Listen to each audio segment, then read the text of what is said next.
on. But first of all, in the house, it's Chad Grantham and Jim Dance. Jim is the voice of the racetrack. Good morning, Jim. How are you, sir? Doing fine, sir. Can you hear me? Everything's okay? Yes, sir. And Chad, you can hear me? Yes, good morning. We were talking about hearing aids and everything. I have to double check with everybody, inclusive of me, to find out if we can hear each other. Everybody's been in the business a long time.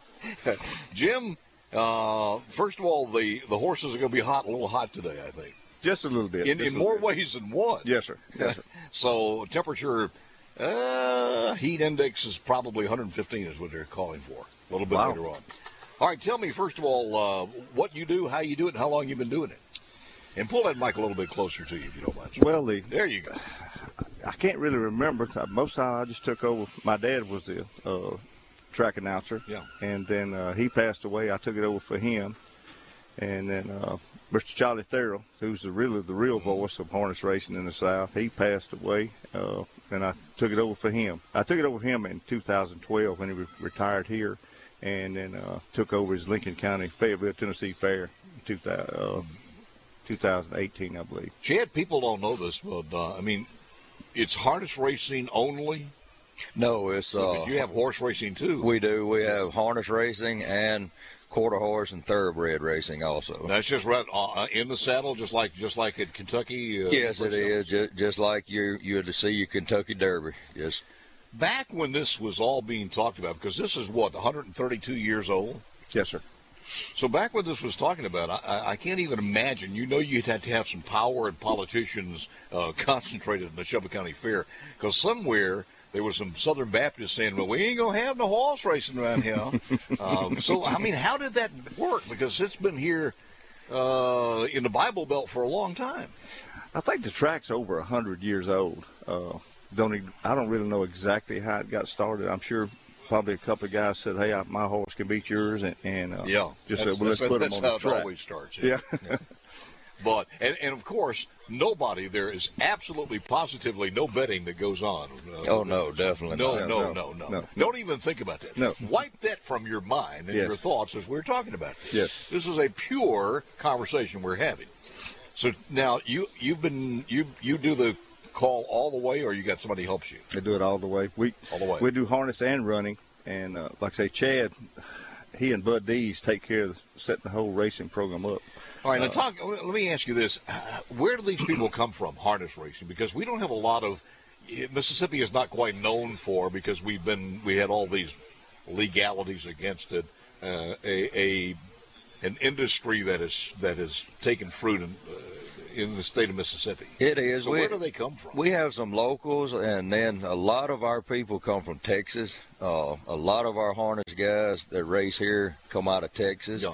You may have a few from up north, Illinois or something, but most time a lot of these guys go to Illinois to race, and then you may have some that are racing there that'll come down, but majority of our guys are local or Texas guys. Is it for pride, or is there is the money worth it? No, it is a sanction. The harness is a USTA sanctioned race, so they're getting their points and money or whatever that for their sanctioned races. There's a circuit that they travel. That's correct, for the most part. Yes. In both the horse racing and the harness racing.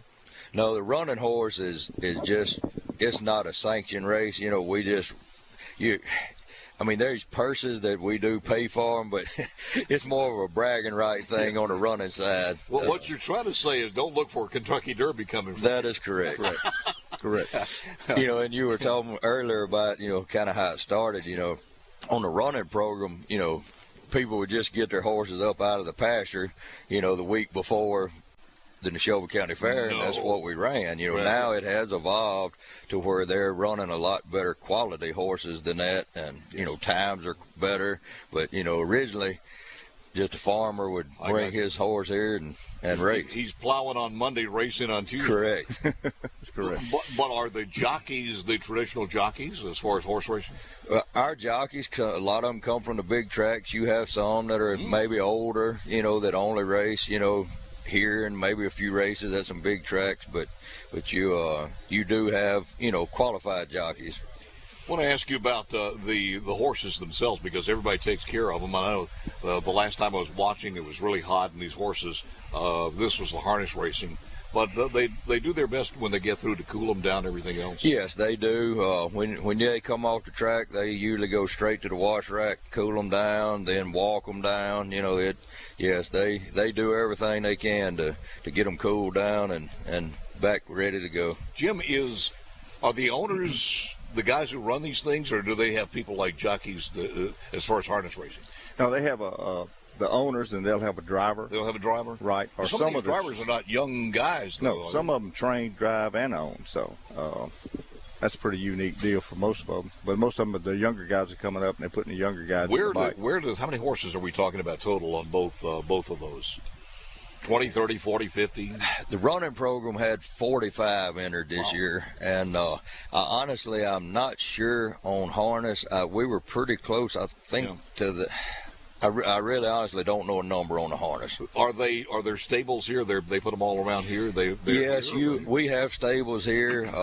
Some of your local guys, they may put what we call pull in, pull out, but you have some that come in the weekend of the fair and stable their horse, and it doesn't leave until after the races on Friday. Jim, you've been doing this, and Jim Dance was also with us. Jim, you've been doing this for a long time. Some of these people have been fixtures here for more than 1 year. Oh yes, sir. Chad and I grew up with most of them. Is that right? We just kind of kids working, helping their people, and then we turn right around. Now we're running it. So. These harnesses are lightweight. Tell me a little bit about that. The makeup of a harness. Well, that's most standard breds, and a lot of them are like thoroughbreds. So you have to warm the blood up, so they warm them up prior to the race. The harness is real lightweight. Most of them are going, instead of the standard leather, they go into the fabric type. And most of them the pacers wear the hobbles that restrict the length of the stride. How fast are they going? I think that truck, what does it go around 20, 25, Chad? Yeah, it could get up to 30. We've seen some accidents before. We have had a few, unfortunately. Yeah. Yes. Yeah. You guys spend another segment with me here real quick? Let's do it. I don't think you can stop in the middle of a race and do a commercial, but this is a little bit different. You'd have to get everything done prior to or directly after. This horse race is on pause. We'll be back. If you have a chance to be here, dress lightly and come to the fair, and make sure you wear your finest attire as far as your shoes are concerned.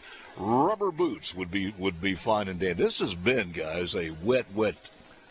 Not that we haven't had them before like this, but it's been wet. How does that affect the racetrack, Chad? You're in charge of taking care of that, aren't you? Yes, I do the maintenance on it. It has definitely made it interesting trying to keep things where we can run, and we missed one day before yesterday. It was just absolutely too wet to get to where we can race on either one. Harness, correct. I would imagine the harness racing is a little bit different than it is. Horseback. They're both different programs, and even on a normal day, the running program likes the track one condition, harness likes it another condition, so you try to keep it in the middle for everyone. And now, Jim, what's the schedule today? I mean, what time's it start, and how many races will you see, and where should you be? We're sitting there. We're starting at 2 o'clock every afternoon, except on Friday we do 1:30. And we're looking at probably 6 or 7 harness races and 6 or 7 or 5 running races. Excuse me. The running races come after the harness races? Yes, sir. So altogether, you finish about what time? Probably around 5:30, 4 to 6, something like that. Yeah. Gives people a chance to get to the stands as far as the entertainment. Yes, sir. I got you. When you look at, and again, I hate to bring this up instead of betting, but if somebody wanted to sit there with a casual, I bet you're an ice cream cone or a Diet Coke or something, are the races listed in a book or something yes, to give people a chance? There's a program. We do a program once we set up races for the day. Then a program comes out before the races every day, and all the fans or spectators and horsemen, whoever gets a copy. Now, Jim, you're doing the play-by-play of this, and it's also on the radio on the local station. Yes, sir. So people can catch it there too. Yes, sir. Bob Breland does that radio service for us. WTO. What is it? What is W? I honestly don't know. It's the only WHOC. I'm sorry. That's correct. And they've been doing it for 40 or 50 years. They're one of our news affiliates as far as the network is concerned, and we thank them so very much. Good people. They've been on radio about as long as I have, and probably longer, because we knew his father. All right, so today they start at 2:00. Yes, sir. Give me some of the names. Any of the names of some of the horses there? You'll have one like on running races.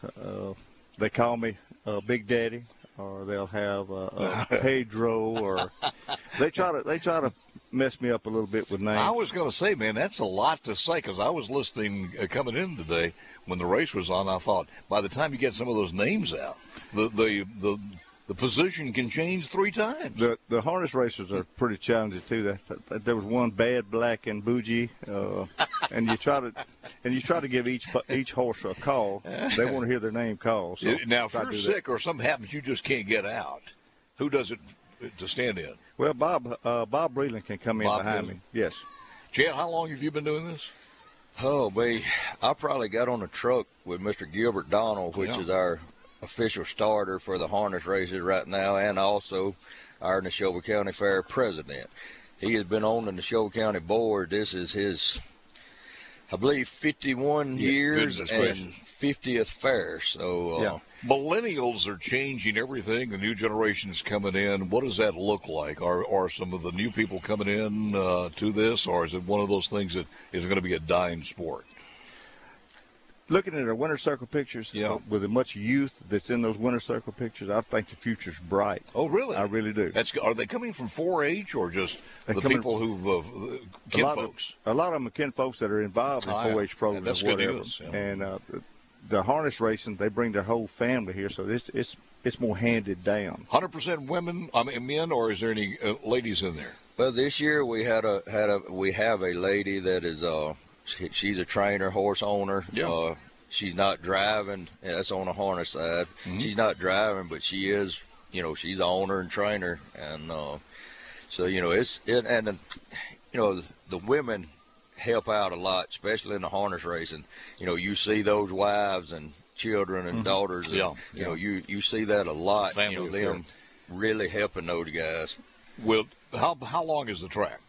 It is a half mile. Yeah. Half mile. Do you go around once, twice, or what? Well, we have a quarter-mile race, and then we have a half-mile race, 3/4 mile, and then the harness racers go a mile. They go a mile. Go 2 loops. So they got to go 2 loops. Yes, sir. And it takes about how long? The track record is 1:57 and 2. Usually we're averaging about 1:59 to 2:01. 1:57.2. Yes, sir. And how long is that held as a record? It was just recently set. We're trying to figure out what year it was the other day. So we don't know what that paid, or it's just points. That's just the time. That's minute 57 seconds and 2/5. Guys, it is a part of the tradition, and I think a lot of people who come to the fair for the first time, and it's probably safe to say it's the first time they've actually seen harness racing. It's not one of those things that you get. But when you see it, you'll be amazed at the athleticism, and it's pretty darn fast. Definitely. And those horses are kicking it up, and again, they have a different gait because they're hobbled. They're either a pacer where both sides of the horse are going, or there's a trotter where each individual foot hits the ground at the same time. And so some mud will be kicking up. Yes, sir. Definitely. On them. That is exactly right. Well, guys, thank you so very, very much. Anything else we should know about this? By the way, I just found out that Chad's a logger, and I believe we're going to be in Starkville. Is that still a done deal as far as Starkville's concerned, to do the logging thing in Starkville? So Chad's going to be there with us as a logger. So yes, definitely. How's the business? It's good. Weather, of course. Why are you charging us so much for lumber? Hey, it is not me. It stops before it gets to me, I can assure you. So wait a minute. You're not making the money then. No, I'm not the one making the extra money. I'm not going to throw anybody under the bus, but it does stop before the logger. Well, the wife has got to be thinking, honey, some of these, when the gas prices get up to $5 a gallon, I'm worried about my husband driving a tanker truck. But she's probably worried about you driving a logging truck now. Probably so. Somebody's going to hijack you. Yeah, we are actually in the tanker business also, so we have that concern. Well, you might want to look at life insurance. Yes, double check that life insurance and kick it up a little bit. But seriously, is the word out there that it's going to go down, but it's going to take a long time for it to go down? I think that's probably accurate. I don't see any immediate changes coming. We have gone down so fast as this economy and everything else that I think 3 of the top stories were we have car dealers that don't have enough cars because Correct. there's this microchip shortage and some other things. We don't have salespeople to sell cars. We don't have drivers for trucks to deliver the cars. We've got several buildings around where I am, steel girder buildings, and they've been sitting there. Grass is growing up because they don't have the steel. Yes. And I mean that kind of emanates all the way up and down the chain. And it's amazing how fast and how vulnerable the system is. It's fragile. It is. It very isn't. All right, guys. Well, one more thing here. And we were talking off the mic that if you think with the hot weather and everything else that people are staying away from the fair, you are wrong. This is going to be a heck of a crowd here. It is. It definitely is. I'm not saying that record crowd, but I don't know. For an off year, parking lot is full. Yes. People are having a good time. The entertainment is unbelievable. Yes. Now, there's nothing like this. Nothing. No. Dan Crenshaw, Congressman Crenshaw, was here the other day, and he sent out a tweet and he said, "Well, you just got to see it." Yes. I think he was having a hard. It's kind of like the Grand Canyon when you see it for the first time. What'd you think about it, baby? Well, let me see if I can put it in words. Yep, that's right. It's hard to explain without being here, and what you're here is still hard to explain. Yeah. Who's going to go to the concert tonight at 8 o'clock to see this guy named Trace Adkins? You'll see that it'll be full tonight. It'll be close to what it was last night for Hardy. He is. He's a big name, one of the better ones that we've had here, and that's just the beginning of the. And he loves the fair. He'll book. He'll say. I remember talking to his dad. He said his dad said, "My boy likes that fair, so he'll be back." Any of you guys here? Final question. Either one of you got a pretty cow in the competition? No. Well, I'm just asking. No. You don't have a pretty cow in there. If it can't run, I don't fool with it. Here's what.